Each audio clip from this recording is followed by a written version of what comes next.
Good morning. Welcome again to Morning Devotions. Thank you again so much for our time together.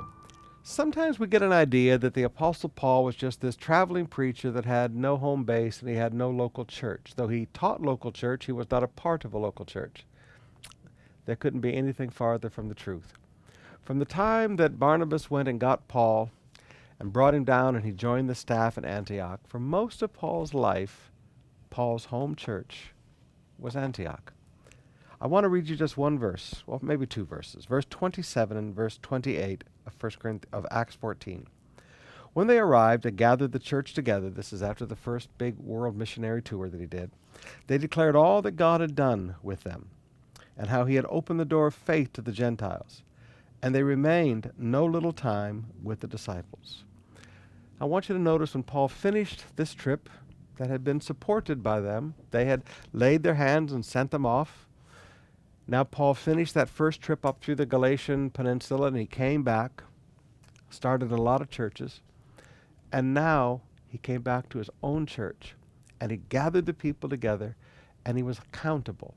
He sat down and reported to them. Paul was not above accountability.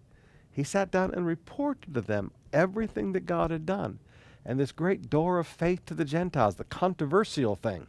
He sat down and explained it all. And then I like what one translation says in verse 28, and he stayed there a long time. Yeah, that was his home church. This is where his friends were. This is where his financial support came from. This is where his spiritual support and prayer support came from. This was his home church. Now I want to challenge you, young people. You see a lot of traveling preachers today that, they're what the Bible calls wandering stars. They have no rotation. They have no gravity well that they flow within. They're a wandering star. These people are false prophets.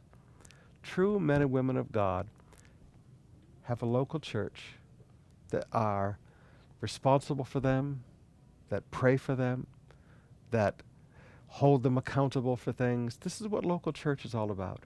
So young people, when you see these wandering stars, don't go following wandering stars. Follow men like the Apostle Paul. Men that may go out and do things outside, but they always come back to the local church that they are a part of.